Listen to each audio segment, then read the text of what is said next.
வணக்கம். Welcome to life horoscope. லைஃப் ஹாரோஸ்கோப்பில் நாம் இப்போ நவம்பர் மாத ராசி பலனை டீட்டெயிலாக பார்க்க போகிறோம்.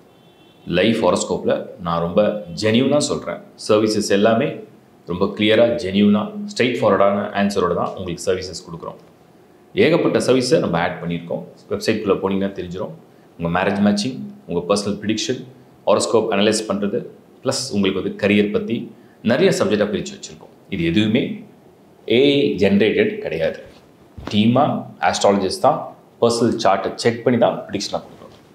இப்போ நம்ம நவம்பர் மாத ராசி பலனை டீட்டெயிலாக பார்க்கலாம்.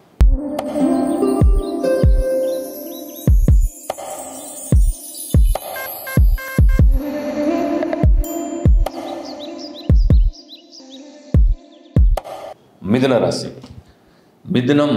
மிதுனம் ஜெமினை. இப்போ ஜெமினையில் தான் வந்து இந்த ஏஐலாம் வருது. ஜெமினை மிதுனம்னாலே வந்து ஒரு பவர் தான். மிதுனம் ஜெமினை ரெண்டு டபுள் எனர்ஜி, டபுள் பவர். இப்போ வந்து நவம்பர் 2025 மிதுனத்துக்கு வந்து முதல்ல பாசிட்டிவ் சைடில் என்னென்ன இருக்குதுன்னு பார்த்தீங்கன்னா, சுக்கிரன் 5, வியாழன் 2, சனி வந்து 10. சுபர்கள்லாம் வலுவடைய ஆரம்பிக்கிறாங்க. மிதுனத்தை பொறுத்த வரைக்கும் சுபர்கள்லாம் வலுவடைய ஆரம்பிக்கிறாங்க. சுபர்கள் எப்போல்லாம் வலுவடைகிறாங்களோ, எப்போல்லாம் வந்து அவங்களாம் நல்ல ஒரு பொசிஷனில் நல்ல ஒரு ஹவுஸில் இருக்காங்களோ, அப்போல்லாம் உங்கள் மனசில் வந்து இந்த அச்சீவ்மெண்ட் ஏதோ ஒன்று மைண்டில் ஓடிக்கிட்டே இருக்கு இல்லையா, அதெல்லாம் நடக்க ஆரம்பிக்கும், மேனிஃபெஸ்ட் ஆகும். அப்போ குரு வந்து செகண்ட் ஹவுஸில் சுபமான பேச்சு. ஒரு விஷயம் நல்லது சொல்கிறீங்க, நீங்கள் சொல்கிற நேரம் நல்லதாக இருந்தால் அந்த சொல்கிறது நடக்கும். இப்போ குரு நவம்பரில் 2ஆம் இடத்துல வாக்குஸ்தானத்தில். அப்போ நல்லது சொல்கிறீங்க, நல்லது நடக்கும்னு சொல்கிறீங்க, எதிர்காலம் இப்படி நடக்கும்னு சொல்கிறீங்க, அது பலிக்குதுன்னு அர்த்தம். 5 சுக்கிரன். மனசில் வந்து ஒரு ஆர்வம் அதிகரிக்குது. பணக்காரன் ஆகணும், தொழில் நல்லா செய்யணும், வேலை நல்லா செய்யணும், முன்னேறணும், இந்த டார்கெட்டை ரீச் பண்ணணும், இந்த இடத்துல இருக்கணும், அதெல்லாம் நடக்க போகுதுன்னு அர்த்தம். அப்போ நம்ம நினைக்கிற நேரம் ஒன்று இருக்குது, நம்ம சொல்கிறது ஒன்று இருக்குது. இது ரெண்டுத்துக்கும் சிங்க் ஆகணும். அந்த சிங்க் இப்போ ஆயிருக்கா? நவம்பர் 2025 பர்ஃபெக்டாக இருக்குது. சுக்கிரன் எங்கே இருக்காரோ அதோட ஸ்கொயரில் கரெக்டாக குரு இருக்கும். உங்கள் ராசியான மிதுனத்துக்கு 2 குரு, பொருளாதாரம், வாக்கு. உங்கள் ராசி மிதுனத்துக்கு 5 சுக்கிரன், உங்கள் மனசு, உங்கள் புத்தியும் மனசும் ஃப்ரெஷ்ஷாக பாசிட்டிவாக. ஸோ இது வந்து இந்த மாதத்துக்கு உங்களுக்கு வந்து ப்ளஸ் பாயிண்ட்டாக நான் சொல்கிறேன். 10 சனி இருக்குது, வக்ர நிவர்த்தி அடையும், அதை குரு பார்க்கும். அப்போது தொழில் முயற்சியில் அதில் உள்ள மாற்றங்களில், அதில் உள்ள முன்னேற்றங்களில் இதெல்லாம் நல்லபடியாக கிடைக்கிற யோகத்தை நிச்சயமாக தரும். இதெல்லாம் ரொம்ப பாசிட்டிவாக இருக்குது. அடுத்த விஷயம் என்ன அப்படின்னு நம்ம பார்த்தோம்னா, உங்கள் ராசி மிதுனத்துக்கு ஒரு இந்த மாதம் பர்டிகுலராக சேஞ்சஸ் நடக்கிறதுக்கு சான்சஸ் எப்படி இருக்குது? சேஞ்சஸ் ஏதோ எதிர்பார்த்துட்டு இருக்கீங்க, அது ஒரு நல்ல சேஞ்ச், நல்ல மூவ், அது வந்து ஒரு இட மாற்றம், ஒரு வேலையில், ஃபீல்டில் ஏதோ ஒரு சேஞ்ச், அதுக்கு இது நல்ல மாதமான டெஃபினட்டாக ஐ சே எஸ். அதுவும் என்னென்னா, சில பேர் கேட்பாங்க, கேட்ட பேக்கேஜ், கேட்ட சேலரி கிடைக்குமா, பேக்கேஜ் கிடைக்குமா, அந்த டெசிக்னேஷன் வருமா, நான் நினச்ச மாதிரி அது நடந்துருமா, அந்த மாதிரி ஒரு நேரம் தான் இது. அது ரொம்ப ஃபேவரபுளாக எனக்கு தெரியுது. அடுத்த விஷயம் என்ன அப்படின்னு நம்ம எடுத்து பார்த்தோம்னா, மிதுனத்தை பொறுத்த வரைக்கும் ஃபேமிலி ரிலேஷன்ஷிப் மேட்டர்ஸ் என்ன, திருமணமா ஃபிக்ஸ் பண்ணிக்கிங்க. இந்த திடீர் கல்யாணம் வேணுமா, இப்போ பண்ணிக்கலாம். நவம்பர் மாதம் திடீர் கல்யாணம், எல்லாம் ரெடி, பொண்ணு ரெடி, மாப்பிள்ளை ரெடி, எல்லாம் ரெடி, டக்குன்னு ஃபிக்ஸ் பண்ணுறோம், கல்யாணத்தை முடிக்கணும். இல்லை ஆல்ரெடி அந்த பிளானில் இருந்து நவம்பர் தான் கல்யாணம் பண்ணணும், க்ளீனாக ரொம்ப தெளிவாக சந்தோஷமாக எல்லாருடைய நட்பு உறவெல்லாம் சூழ ஒரு அழகான ஒரு திருமணத்தை செய்ய முடியும். ஏன்னா குரு 2 இருக்கார், சுக்கிரன் 5 இருக்கார். ஸோ கல்யாணம், குழந்தை உடனே இந்த சமயத்தில் மிதுனத்தில் இருக்கவங்களுக்கு இந்த பலன் உண்டு. அடுத்தது ஒரு பொருள் வாங்கணும், அது வீடு, இது வாகனம், இல்லை ஏதோ ஒரு இன்வெஸ்ட்மெண்ட் பண்ணணும், ஒரு இடத்துல ஒரு டெபாசிட் பண்ணணும். சரி, கொஞ்சம் நம்ம மியூச்சுவலில் போடுவோம், கொஞ்சம் நம்ம வந்து ஒரு இன்வெஸ்ட்மெண்ட்டுக்கு ஒரு டோக்கன் அட்வான்ஸ் கொடுத்து நம்ம ஒரு ப்ராப்பர்ட்டி வாங்குவோம். ஏதோ ஒரு இன்வெஸ்ட்மெண்ட் பண்ணுறீங்க, சின்னதாக கூட பண்ணுறீங்க, ஒரு 1 கிராம் கோல்டு வாங்குறீங்க, ஏதோ ஒன்று செய்கிறீங்க, சில்வர் வாங்குறீங்க, அதுக்கெல்லாம் இது நல்ல நேரம். ஏதோ ஒன்று பண்ண வைக்கும். மிதுனம் வந்து என்னென்னா, இந்த நவம்பர் மாதம் ஏதோ நல்லதாக பண்ண வைக்கும். நீங்கள் சும்மா இருந்தால் கூட உங்களை மோட்டிவேட் பண்ணும். யாராவது வந்து உங்களை தட்டுவாங்க, இதை பண்ணலாம், இது வாங்கலாம், இதை இன்வெஸ்ட் பண்ணலாம், இது கொஞ்சம் வாங்கி வச்சா நல்லது. ஃபேமிலி மெம்பர்ஸாக இருக்கலாம், ஃப்ரெண்ட்ஸாக இருக்கலாம், இல்லை எல்லோரும் வாங்கும்போது உங்களையும் புல் பண்ணுவாங்க. அந்த மாதிரி ஒரு டைம் தான் இது. நல்ல விஷயம் தானே. அடுத்தது நம்ம வந்து பார்க்குறது மாணவர்கள். மிதுனம் இந்த நவம்பர் மாதம் ஸ்டூடெண்ட்ஸாக இருக்கிற உங்களுக்கு எவ்வளோ ஃபேவராக இருக்குதுன்னு பார்த்தீங்கன்னா, மைண்டு ஃப்ரெஷ்ஷாக இருக்குது, நாலேஜ் வந்து கம்ப்ளீட்டாக அவங்களுக்கு கிடைக்குது. ஏதோ ஒரு விஷயத்தில் வந்து ஒரு டவுட் இருந்தது, அது வந்து எனக்கு சரியாக புரியல. ஸோ அந்த நாலேஜ் வந்து கம்ப்ளீட்டாக கிடைக்குது, மைண்டும் ஃப்ரெஷ்ஷாக இருக்குது, மெமரி நல்ல மெமரியில் வந்திருக்கு. எதை நீங்கள் படித்தாலும் எதை நீங்கள் செஞ்சாலும் அது நல்லா மெமரிஸ் ஆகுது, மெமரி நல்லா ஃபுல்லாகுது. அதுக்கப்புறம் வந்து என்ன அப்படின்னு பார்த்தோம்னா, மிதுனத்தை பொறுத்த வரைக்கும் நீங்கள் ப்ரிப்பேர் பண்ணுற விஷயத்த அதை வந்து எக்ஸிக்யூட் பண்ணுறீங்க, அதை ஆக்ஷனில் கொண்டு போகிறீங்க. ப்ரிப்பேர் பண்ண விஷயத்த பர்ஃபெக்டாக பண்ணுறீங்க. அந்தளவுக்கு ஒரு ஃப்ரெஷ் மைண்ட் செட்டு, சூப்பராக பிளான் பண்ணுறீங்க. இதுவும் நல்லா இருக்குது. அதுக்கப்புறம் நம்ம பார்க்குறது இல்லத்தரசிகள், பெண்கள் பர்டிகுலராக.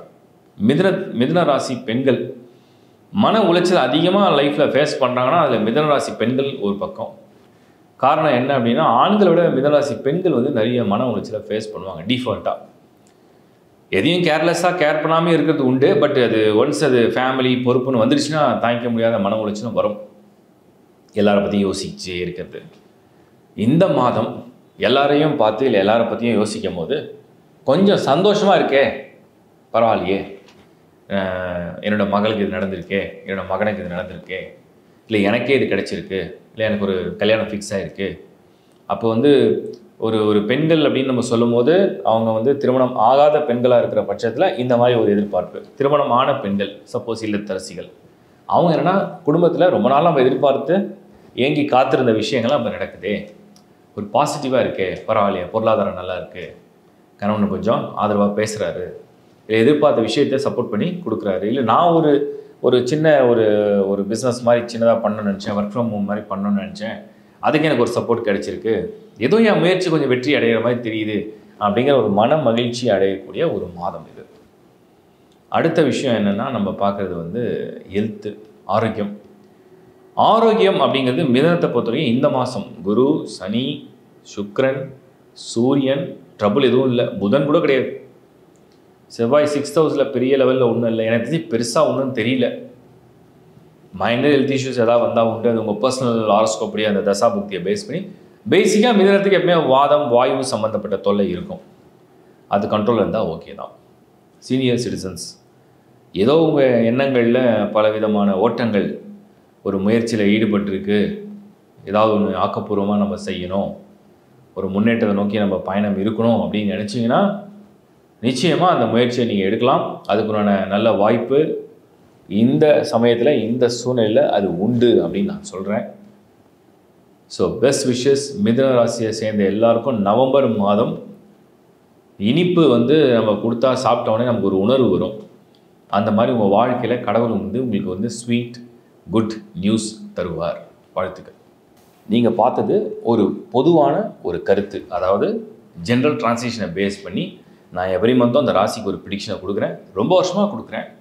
உங்களுக்கு வந்து பயனுள்ளதாக இருக்குன்ற நம்பிக்கையில் நான் தொடர்ந்து செய்கிறேன். உங்கள் நண்பர்களுக்கும் உறவுகளுக்கும் ஷேர் பண்ணுங்கள். இப்போ ரீசனாக நிறைய வீடியோஸ் அப்லோட் பண்ணியிருக்கேன். பர்டிகுலராக வந்து லாஸ்ட்டு 90 டேஸை பற்றியும் நான் சொல்லியிருக்கேன். அதையும் கம்பைன் பண்ணிக்கங்க. உங்கள் ராசி, லக்னம், உங்கள் நட்சத்திரம், உங்கள் தசா புக்தி, இதை தெளிவாக நீங்கள் ரீடிங் எப்போவுமே எடுத்து வச்சுக்கணும். அப்போ தான் அது கரெக்டாக இருக்கும். நீங்கள் ஒரு மருத்துவரை சந்திக்கிறீங்கன்னா உங்களுடைய ரிப்போர்ட் வச்சுருப்பீங்க, சுகர் என்ன, பிபி என்ன, உங்களுக்கு வேறு ஏதாவது இஷ்யூஸ் தான் அதோடைய ரிப்போர்ட் வச்சுருப்பீங்க, அதோடைய டாக்குமெண்ட்ஸ் வச்சுருப்பீங்க. அந்த மாதிரி தான் ஆஸ்ட்ராலஜின்றது. உங்கள் ஹாரோஸ்கோப் அப்படிங்கிறது உங்களுடைய நட்சத்திரம் மாறவே மாறாது, உங்கள் ராசி மாற போகிறதில்ல, உங்கள் லக்னம் மாற போகிறதில்ல, தசாபுக்தி மட்டும் மாறிட்டே இருக்கும். ஸோ அதை நீங்கள் செக் பண்ணி வச்சுக்கிட்டிங்கன்னா என்ன நடக்குதுன்றது ஒரு அப்சர்வேஷன் பார்க்கலாம். ப்ளஸ் இப்போ நான் கொடுத்த இந்த வீடியோவோட நீங்கள் வந்து டீட்டெயில் ஹாரோஸ்கோப், முதல்ல உங்கள்கிட்ட ஒரு ஹாரோஸ்கோப் இருக்கணும். எல்லாருக்கும் முதல்ல அவங்க யார் அப்படிங்கிற ஒரு அடையாளம் வேணும்ல, அதான் சார்ட்டு. ஹாரோஸ்கோப் சார்ட்டுங்கிறதுன்னா உங்களுடைய அந்த கர்மாவுடைய ஒரு அடையாளம். இப்போ நமக்கு ஒரு ஐடி கார்டு இருக்குது. இப்போ நமக்கு வந்து ஆஃபீஸ் ஐடி கார்டுன்னு ஒன்று இருக்கும். நமக்கு வந்து நார்மலாக நம்ம எந்த நாட்டை சேர்ந்துருக்கோமோ அதுக்கு ஒரு ஐடி கார்டு இருக்கும். அந்த மாதிரி தான் ஹாரோஸ்கோப்ன்றது உங்களுடைய பிறப்பு, அந்த பிறப்புலேருந்து வரக்கூடிய விதி, அதுலேருந்து வரக்கூடிய வாழ்க்கை, அந்த வாழ்க்கையில் ஏற்படக்கூடிய சில மாற்றங்கள், என்னென்ன உங்களுக்கு விதிக்கப்பட்டிருக்கு, என்னென்ன மாற்றங்கள் எந்தெந்த தசா புக்தியில் மாறப்போகுது, டிரான்சிஷன் எப்படி மாறுது, அந்த ராசிக்கு எப்படி அது எமோஷனாக எடுத்துக்க போகிறோம், அந்த லக்னத்துக்கு அது விதிப்படி என்ன வேலை செய்ய போகுது, இந்த டோட்டல் காம்பினேஷன் தான் ஹாரோஸ்கோப். அந்த ஹாரோஸ்கோப் எவ்வளோ இம்பார்ட்டன்ட்ன்றதாக நான் சொல்கிறேன். அதை வந்து இப்போ எல்லோரும் முன்னாடிலாம் புக்கு நோட்டெல்லாம் எழுதினோம், இப்போ எல்லாமே சாஃப்ட் காப்பி, அப்படியே மொபைலில் ஒரு பிடிஎஃபாக இருக்கும், எடுத்திங்கன்னா ஃபுல் பேஜ் ஓப்பன் ஆகும், ரீட் பண்ணிகிட்டே இருக்கலாம். உங்களுக்கு என்னென்ன யோகா இருக்குன்னு அப்பப்போ பார்க்கலாம். ப்ளஸ் அந்த ஹாரோஸ்கோப் சார்ட் அப்படி பார்க்க பார்க்க நிறைய விஷயங்கள் புரியும். நான் நிறைய ஆஸ்ட்ரோலையும் அதுக்கு நிறைய வீடியோஸ் கொடுத்துருக்கேன். ஸோ தட் உங்களுக்கு ஏதாவது ஒரு பேஜ் ஓப்பன் ஆச்சுன்னா அது ரிலேட்டாக அந்த வீடியோவை செக் பண்ணி கம்பைன் பண்ணிக்கலாம். வாஸ்து, நியூமராலஜி, ஜெம்மாலஜி என்ன லக்கு உங்களுக்கு. ரெமெடிஸ் நிறைய பேர் கேட்டாங்க. நான் ஒரு விஷயத்தை எனக்கு ஷேர் பண்ணுறேன் உங்களுக்கு. ரெமெடி இருக்கா இல்லையா? ஒரு ரெமெடிங்கிறது பலிக்குமா பலிக்காதா? கண்டிப்பாக பலிக்கும். பலிக்காமல் எதுவுமே போகாது. உலகத்தில் எல்லாத்துக்குமே ஒரு மாற்று வழி இருக்குது, மாற்று கருத்து இருக்குது, ஒரு மாற்று மருந்து அப்படின்னு ஒன்று இருக்குது. ஆனால் அது யார் சரியான முறையில் கையில் எடுத்து அந்த முறையை கையாண்டு அதை செயல்படுத்துகிறாங்களோ அவங்களுக்கு அது பலிக்கும். எல்லாருக்கும் அது பலிக்குமானா அவங்கவுங்க செய்யறதை பொறுத்து. சரி, இந்த ரெமெடியில் என்னென்ன இருக்குது அப்படின்னு பார்த்தீங்கன்னா, யந்திர மந்திர தந்திர, யந்திர மந்திர தந்திர, அதுக்கப்புறம் ஹௌஷத அப்படின்னு ஒன்று இருக்குது, அதுக்கப்புறம் ரத்தின அப்படின்னு ஒன்று இருக்குது, யக்ன அப்படின்னு ஒன்று இருக்குது. மொத்தம் 6 விதமான பரிகாரங்கள் இருக்குது. இந்த 6 விதமான பரிகாரம் எல்லாரும் பண்ண முடியாது. ஏன்னா அதுக்கு ஈடுபாடு வேணும், அதை புரிஞ்சுக்கணும், அதை ப்ராக்டிஸ் பண்ணணும். இது ஒரு பெரிய வேலை. பட் எளிமையாக பண்ணுறது சிலது இருக்குது. இப்போ கடவுளை வணங்குறது, ஒரு கோயிலுக்கு போகிறது அப்படிங்கிறது எளிமையான பரிகாரம். அது அவங்கவுங்க ஹாரோஸ்கோப்புக்கு நடக்கக்கூடிய அந்த தசாபுதியை கரெக்டாக செக் பண்ணி, அந்த கரண்ட்டு டிரான்சிஷனை கரெக்டாக செக் பண்ணி, ஒரு தெய்வத்தை, ஒரு கோயிலை தேர்வு செஞ்சு தொடர்ந்து அந்த வணங்குதல், அந்த பூஜையை செஞ்சுட்டு வந்தீங்கன்னா நிச்சயமாக ஒரு மாற்றம் உங்களுக்கு தெரியும். மன அமைதி முதல்ல வரும், பாசிட்டிவ் திங்கிங் வரும், அந்த கர்மாவை ஓவர் கம் பண்ணுறதுக்கு ஒரு எனர்ஜி வரும், அதுக்கு ஒரு ஐடியாவும் வரும். அதுக்கப்புறம் உங்களுக்கு நல்ல விஷயமும் நடக்கும். இதுதான் ஒரு பர்டிகுலர் தசையில் நமக்கு நடக்கக்கூடிய கெடுபலை குறைக்கிறதுக்கு ஒரு வழி. இது ஒரு பரிகாரம். அந்த பிரார்த்தனைன்னு சொல்கிறோம், தந்த்ரா அப்படின்னு சொல்கிறோம். இதுக்கு அடுத்தது ரத்தினா அப்படின்னு சொல்லுவோம். ரத்தினம்னா ஜெம்ஸ்டோன். நம்ம ஒரு வேண்டுதல் செய்கிறோம், ஒரு கோயிலுக்கு போகிறோம், ஒரு பாசிட்டிவான ஒரு ஸ்பிரிச்சுவல் பிளேஸில் போய் இருக்கோம், தியானம் பண்ணுறோம், ஏதோ ஜபம் பண்ணுறோம், இல்லை வேண்டுதல் செய்கிறோம், இல்லை ஏதோ ஒரு முறையில் நம்ம ஒரு ப்ராக்டிஸ் பண்ணுறோம். அப்போ நம்ம உடலில், நம்ம கையில், நம்மளோட உடலில் நம்ம அந்த ரத்தினத்தை அணியும் பொழுது அதோட சக்தியை நம்ம எடுத்துப்போம். ஏன் கை விரல்களில் ரத்தினங்கள் அணிகிறாங்க அப்படின்னா, குறிப்பாக ஆண்களுக்கு இந்த கை விரல்களில் ரத்தினங்கள் வலது இடது அணியும் பொழுது அதிகமான அந்த எனர்ஜி ஃப்ளோ அப்படிங்கிறது இந்த ஏரியாவில் இருக்கும், கை பாதங்களில் இருக்கும். அதனால் அதை அணியும் பொழுது அந்த எனர்ஜி நீங்கள் எடுக்க போகிறீங்கன்னு அர்த்தம். அதுக்கப்புறம் பெண்டன்ட்டு, கழுத்தை ஒட்டி பெண்டன்ட், ஆனால் அது வெளியே தெரியணும். அப்போ அந்த எனர்ஜி உங்களுக்கு அட்ராக்ட் பண்ணணும். ஸோ இதுதான் ரத்தினா. மீதி பரிகாரங்கள் அப்படின்னு பார்த்தீங்கன்னா, இப்போ மந்த்ரா இருக்குது, அது கரெக்டாக தெரிஞ்சு உச்சரித்து ஜபிக்கணும். அப்போது யந்திரம்னா யந்திரம் மாதிரி இருக்கும், ஒரு மிஷின் மாதிரி. அது நீங்கள் ஒன்று செய்கிறதுக்கு பதிலாக ஒரு முறை அதை செய்ய வச்சிட்டிங்கன்னா அது ஆக்டிவேட் ஆகும். தட் இஸ் கால் யந்திரம். இப்போ நம்ம ஒரு வால் கிளாக் இருக்குது, ஒரு பேட்ரி போட்டு அதை கீ பண்ணுறோம், அது பாட்டில் ஓடிட்டுருக்கு. எப்போ பேட்ரி டவுன் ஆகுதோ மறுபடியும் பேட்ரி மாற்றுறோம், அதான் யந்திரம். இப்போ பிரமிடில் அந்த மாதிரி நிறைய யந்திரங்கள் வருது. அது நம்ம சைட்லேயும் அவைலபிளாக இருக்குது, மார்க்கெட்லேயும் அவைலபிளாக இருக்குது, உங்களோட நம்பிக்கையை பொறுத்து. அதுக்கு அடுத்தது தான் நம்ம சொல்கிறோம் ஔஷதா அப்படிங்கிறது டிஃப்ரெண்ட்டான கான்செப்ட்டு. அதுக்கப்புறம் யக்னானா நம்ம வேள்வி மாதிரி ஒரு யாகம்னு சொல்லுவாங்க. யக்னான்றது யாகம்.